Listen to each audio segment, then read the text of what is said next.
What are you sweating for? Money makes me sweat, that's all. It's the way I am.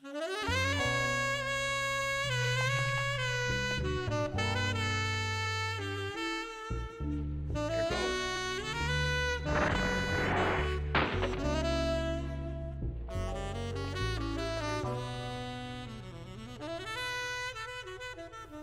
So you might be seeing me in living color, in Technicolor, in red, because I'm wearing red.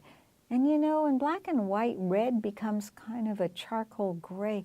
But you know, I just think the red should be played up. My Bakelite, my vintage, did you recognize this as vintage Bakelite, which I buy on eBay? It's my vice. It's my main vice, because my mother told me never to squander my money. Very good advice, by the way.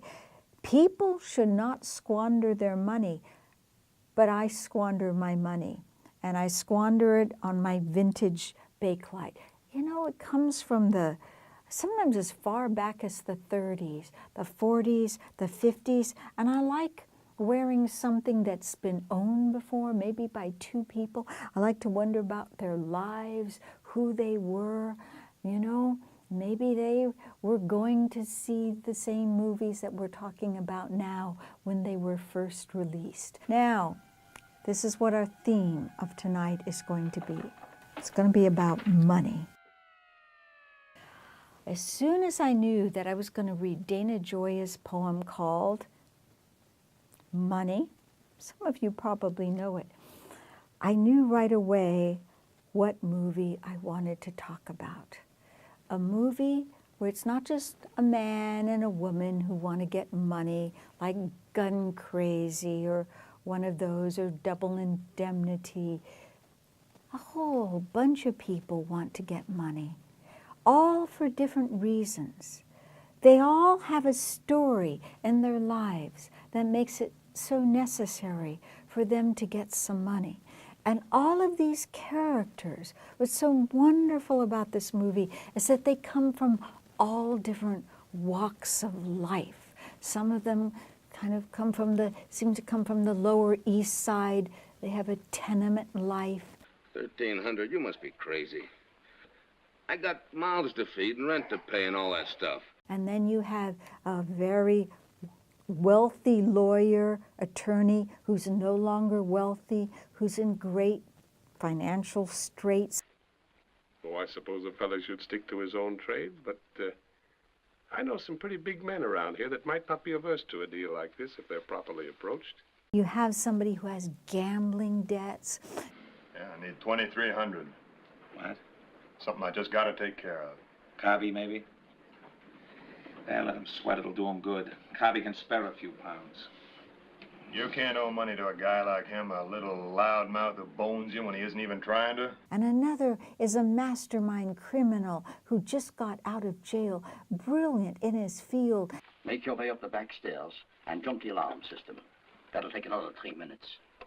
At exactly 11:54, Dix and I will come to the back door. And all he wants to do is do one last heist. It's always one last heist, right? Have you ever seen a movie, anybody out there ever seen a movie where they're all going to do their third to the last heist? We're going to do this third to the last heist, and then we're going to do just 2 more, and it'll be it. No, it's always the last heist. So they all have a great need, and each one of them has a vice or a weakness. And that movie, some of you are already ahead of me, is called Asphalt Jungle, 1950. I wasn't even born yet. You still don't know how old I am, though. All I'm telling you is that in 1950, I wasn't even born. So this movie, Asphalt Jungle, damn, it's a good script. Oh my God, is it? I would put it in my top 5 films noir. And I might even put it in my top 4. It was directed by John Huston. You know John Huston from African Queen, Maltese Falcon, Treasure of the Sierra Madre, Marilyn Monroe's last movie, The Misfits. It's really a character movie, a character-driven movie, if there ever was one. But in the middle of it, these diamonds spill out, and they roll their hands through the diamonds and look at the diamonds, which are going to be converted into money. And it's the MacGuffin, right? I think a lot of you have heard that term before, the MacGuffin, and that was Hitchcock saying, listen, the MacGuffin is just the thing everybody wants. It's what sets the plot in motion because everybody wants it. The thing itself, whatever works for you, you know? For me, it's my Bakelite, right? But I wouldn't die for it, wouldn't kill for it. But I would spend some money that I'm really supposed to spend on my Time Warner now Spectrum bill, right? I might go that far. Now, money, so we're talking about money. Even though we're also talking about character.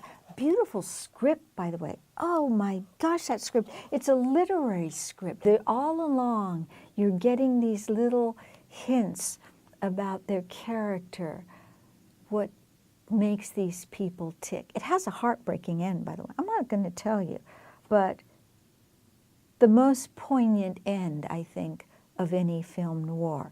So all of this is because Dana Gioia wrote a poem called Money. Dana Gioia, the current California Poet Laureate, and was for 8 years the director of the National Endowment of the Arts, and really built up the National Endowment of the Arts, helped create and I think single-handedly, possibly, created the Shakespeare program of Shakespeare going out into communities, and also Poetry.LA in the schools where various high school students compete reciting different poems, contemporary and early poems, helped create the Big Read, where an entire community all reads a book and talks about it. He's published 5 books. This one is his most recent, 99 poems, new and selected. The reason this works for a film noir is because he uses all these slang terms that go all the way back to the early days of noir, go all the way back to the 30s, actually, up to the present, and phrases that have been used to describe money and the transaction and exchange of money.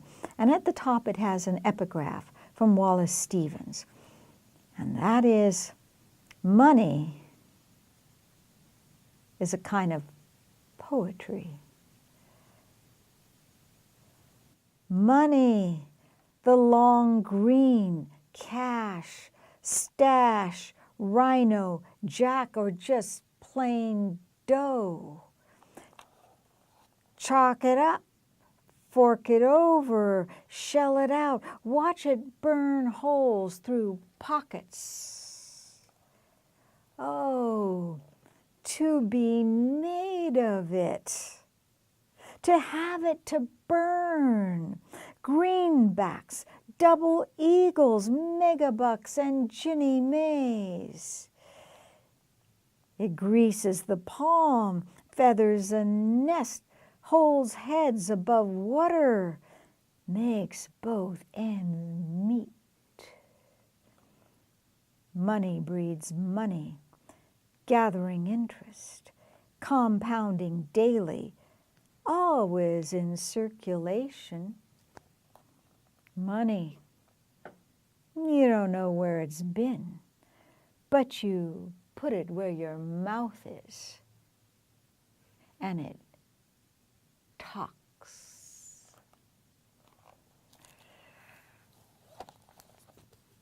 "99 poems by our current California Poet Laureate Dana Gioia, new and selected. He's doing a reading in every county in California.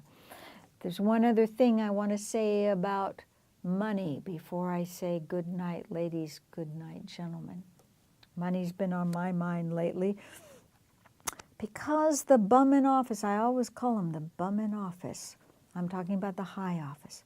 Wealthy man, right? $1 billion, $2 billion. I have to tell you something. If you're a bum, $1 billion cannot unbum a man if he is a bum to the bone. Now, keep this in mind. We see the proof of this old axiom every day. You've heard it all your life. It's an ancient one. It is truer today than it ever was before, and it was damn true before. We see the evidence of it in the newspapers, on television. You can look out your car window and see the evidence of it. Money can't buy class.